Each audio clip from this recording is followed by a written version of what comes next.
So the film's called IRONMIND, and anyone can watch it on our website. And I basically hijacked you and put you in the movie based on our last interview. I was terribly upset by that. So thank you for that. I really appreciate it. And for people that don't know, the movie, you know, from a bird's eye perspective, is about a guest coming on the show, John Joseph, lead singer of the Cro-Mags, 56-year-old former punk rocker, former Hare Krishna vegan, who is now doing Ironman races. Former addict. Yeah, former addict. And traumatized child. And sexually abused child. A lot of formers. And then 10 full Ironman races, which is double the race that I went, 12-hour races under his belt. Comes to my studio, basically gets me to go back to New York because he feels there's some unfinished business with me there, and then challenges me to run an Ironman race. Run, swim, and bicycle. The bike, run, and the bikes, swim, bike, and run, which is like a 6-hour affair in 90 days.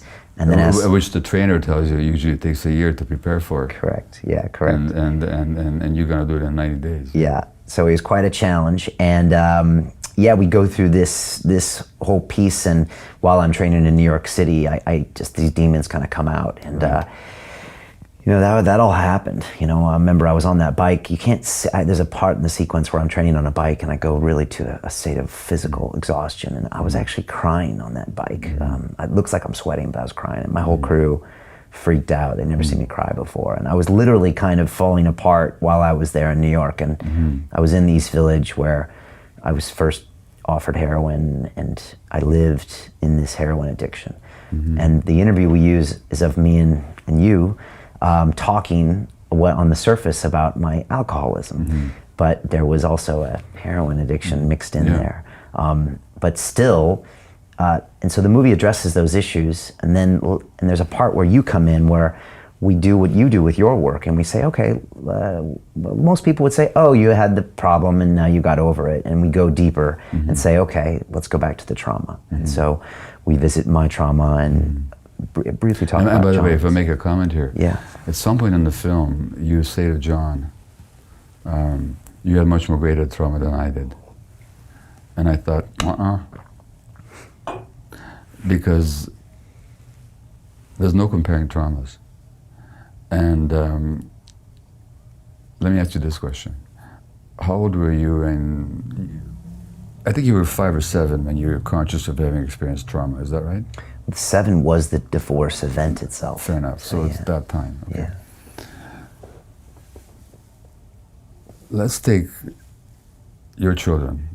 How old is the oldest one? 2 years old now? 2.5. 2.5. Well, let's say he's 5 years old. And let's say you and his mother are getting divorced. But before the divorce, there's a lot of tension and stress and strain in the home. And your 5-year-old comes to you and says, Daddy, I'm so unhappy and I'm so stressed and I'm so sad and I'm so scared and I'm so angry because you guys are fighting. Would you say to him, you think this is bad?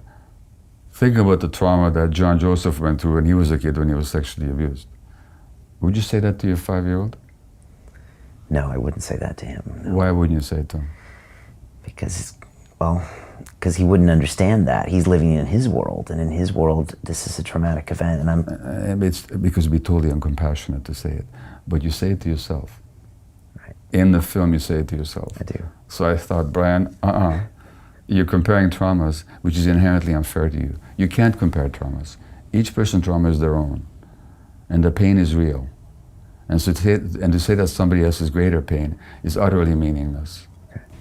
And we would never do it to other people, we only do it to ourselves. Well, anyway, sorry to jump in. I appreciate that. And when I wrote an email, because we put this out in a weekly video series as well, and I think I forwarded you that third part where we just came clean about the heroin. And then I said, I finally wrote the story about my shameful past, and you watched the show, and I really appreciate it. You wrote back and you said, I disagree about it's shameful. And that was a really powerful moment for you to say that, and I appreciate that. And if that was a really hard email to write, I actually, this had happened in New York. I hadn't told my wife about it. I came back, we made the episode, and then I showed it to her at home. That's the first time she ever heard about this from me. And then I said, baby, I have to send this email out. And she's just like, tell the world, tell them everything. So I wrote this Good for her. Yeah, she's good. So it's like 3-page long email, and it's, you know, it's been one of the greatest things I've ever done. And I never thought that this deep, dark, black hole of my life would ever have any positive meaning ever. I always thought it was just this really bad time, and it will always be this dark hole. But like now, it's actually this amazing source of light. Well, and your friend John says that in the film.